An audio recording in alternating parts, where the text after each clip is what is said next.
Je suis Alix Martin, ancienne notaire et aujourd'hui agent immobilier. Bienvenue sur Bientôt chez moi, le podcast qui simplifie l'immobilier. Que vous soyez vendeur en recherche d'un bien ou que le sujet vous intéresse, vous êtes au bon endroit.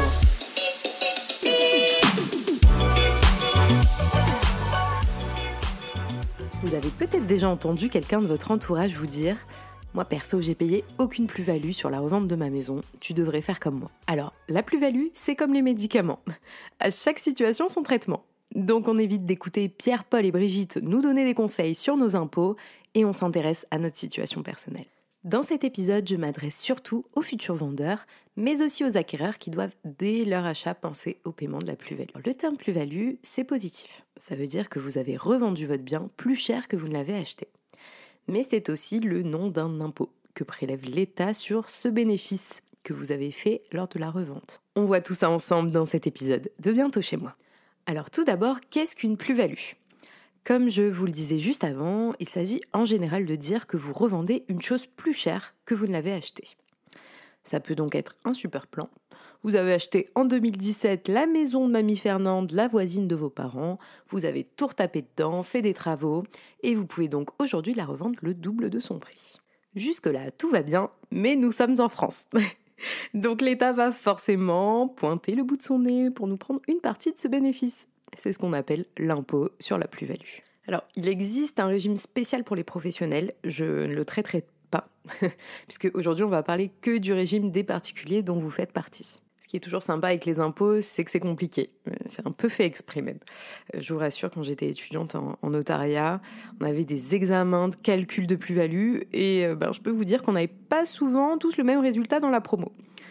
Tout ça pour vous dire que même avec plusieurs années d'études en droit, il fallait qu'on s'entraîne et qu'on ait nos cours à côté pour bien comprendre le calcul. Donc ce que je vous conseille, si vous souhaitez connaître le montant de l'impôt que vous auriez à payer, c'est de demander ce calcul à votre notaire qui est formé pour ça. Il existe des simulateurs sur internet, mais ils ne sont pas très fiables et ça manque très souvent de certaines précisions que vous demandera votre notaire. Et je le répète, les conseils du notaire sont gratuits. Donc, il va faire ce calcul pour vous à titre de conseil gratuit. C'est quand même super intéressant. Sans rentrer dans le détail du calcul qui est quand même assez compliqué, je vais vous donner quelques éléments qui vont vous permettre de comprendre comment faire baisser le montant de cet impôt ou bien en être complètement exonéré. Le premier élément qui fera baisser le montant de l'impôt, ça sera la durée de la détention du bien. Plus vous serez propriétaire pendant longtemps, moins vous paierez d'impôts. En fait, plus les années avancent et plus grands seront les abattements fiscaux qui vont s'appliquer au calcul. Par exemple, les 5 premières années où vous serez propriétaire, si vous revendez dans cette période, l'abattement fiscal, il sera de 0%. Donc, aucun abattement, vous allez payer pleinement l'impôt sur la plus-value. Donc, il va falloir attendre un petit peu avant de revendre. Dans l'autre extrême, si vous êtes propriétaire depuis plus de 30 ans, l'abattement, il est de 100% de l'impôt. Donc, autrement dit, vous ne payerez aucun impôt sur la plus-value. Attention, parce que les abattements, ils n'augmentent pas tous les ans. En fait, c'est par tranche d'année et il n'y a pas tant de tranches que ça. On a une tranche après 5 ans, puis la seconde n'arrive qu'après 21 ans de propriété. Mais qu'est-ce qui peut faire baisser le montant de l'impôt autre que la durée de détention ? Nous avons les travaux que vous avez effectués dans le bien. Je vous ai conseillé dans l'épisode concernant les travaux de bien conserver l'ensemble des factures des artisans qui sont intervenus sur votre chantier. Conservez également toutes les factures et tickets de caisse des matériaux que vous avez achetés. Car le montant de ces factures, il pourra être déduit de la base de calcul de l'impôt. Et surtout, ces justificatifs y seront demandés par votre notaire en cas de contrôle par l'administration fiscale. Il existe également d'autres moyens de faire baisser la base de calcul de l'impôt qui sont un peu plus techniques et en tant que particulier, ils ne vous concernent pas. Après la réduction de l'impôt, passons à l'exonération totale de paiement de plus-value. Il existe plusieurs cas dans lesquels vous serez complètement exonéré de l'impôt. Il n'est donc pas nécessaire dans ce cas que vous vous embêtiez avec le calcul par votre notaire. Le premier cas le plus connu, c'est la vente de sa résidence principale. Alors qu'est-ce que j'entends par résidence principale ? C'est le lieu où vous vivez au quotidien, seul, en couple ou en famille. Attention, vous ne pouvez avoir qu'une seule résidence principale, alors ne jouez pas trop avec l'administration fiscale. car les services des impôts, ils peuvent venir vérifier le lieu, par exemple où est scolariser vos enfants, le lieu de votre bureau professionnel, vos factures d'eau, d'électricité, etc. Tous ces indices qui vont permettre de justifier que votre domicile, il se situe dans ce bien. Il arrive que la résidence, elle soit partagée entre un bien et un autre, mais il vous faudra faire un choix clair. Lequel est votre résidence principale, lequel est votre résidence secondaire. Les impôts sont de plus en plus sévères sur ce terme d'ailleurs. Juste faire une petite parenthèse sur le traitement des personnes âgées. Par exemple, une personne âgée ou handicapée qui réside dans un établissement médicalisé ou dans un EHPAD par exemple, eh bien, la cession du logement qui a constitué sa résidence principale sera exonérée du paiement de l'impôt sur la plus-value. Attention, petite limite de temps, il faut que cette cession, elle intervienne dans un délai de 2 ans qui suivent l'entrée de cette personne dans l'établissement médicalisé ou dans l'EHPAD. Je vous le précise, si vous êtes dans cette situation, vous avez des grands-parents ou des parents qui sont en situation un petit peu fragile et qui viennent juste de quitter leur domicile pour partir dans ces établissements-là, eh bien prenez les choses en main peut-être et essayez de vendre assez rapidement cette maison, tout simplement pour leur éviter de payer beaucoup d'impôts sur la revente qui va traîner finalement, parce que bon, si en général quand ils s'en vont, ils ne reviennent pas dans cette maison.